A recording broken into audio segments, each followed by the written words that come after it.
Grabe naman nga talaga mga mare dahil ilang araw ko na ang kinikrave ang pork humba na ito. Kaya naman, ito ang bida for today's luto serye.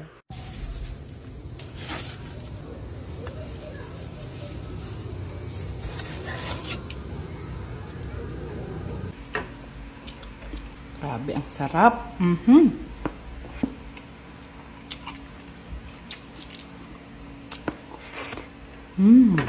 So, dito nga mga mare ay nakabili nga ako ng isang buong pata at ayan, hinuhugasan ko na siya and then ilalagay ko yan sa pressure cooker para palambutin. Tapos, tinimplahan ko lang muna yan mga mare, nilagyan ko ng bay leaf, peppercorn, salt, and garlic. Tapos, tinakpan ko na and then palalambutin muna natin for 15 minutes. After ko nga palambutin ang karne mga mare ay hinango ko na nga muna ito dahil kailangan ko muna itong hugasan bago ko igisa. Mas okay talaga mga mare at mas safe tayo kung huhugasan muna natin yung meat tapos tatanggalin lang natin yan ng mga balahibo dahil nga pata po ito. So kailangan malinis bago natin igisa. So after ko nga linisin ang pata mga mare ay syempre ni-ready ko na nga rin itong mga ingredients na aking gagamitin. Meron tayong garlic, onion, bay leaf, black beans, banana blossom, brown sugar, oyster sauce, soy sauce, and white vinegar. Tapos dito nga mga mare ay nagsaute na nga rin ako dyan ng garlic and onion. At after nyan mga mare ay ginisa ko na nga itong pata tapos nilagyan ko na yan agad ng white vinegar para mawala yung lansa. And then tinimplahan ko na nga rin ito ng soy sauce at naglagay ako ng ground pepper and of course ang ating oyster sauce. Pwede rin po kayong mag-add ng pork cubes or magic sarap, optional lang naman po. And then dito hinalo-halo ko na nga ito and then naglagay ako ng bay leaf and then brown sugar. At after ko nga ilagay ang brown sugar mga mare ay nag-add pa ako dito ng Sprite dahil makakatulong talaga ito para mas mabilis lumambot ang ating pata.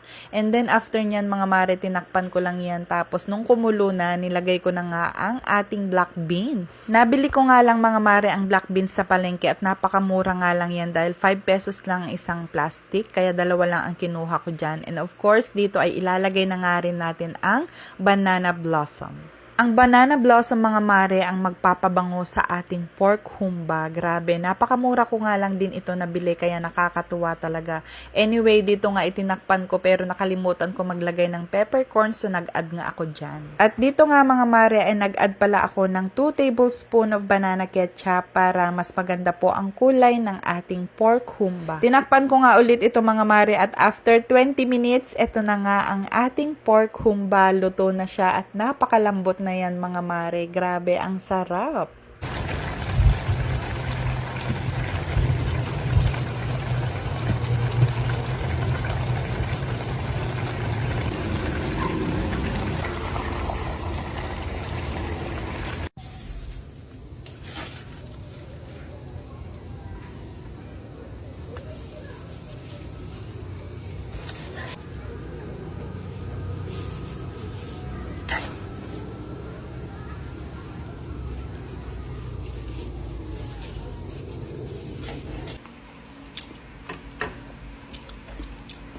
Grabe, ang sarap.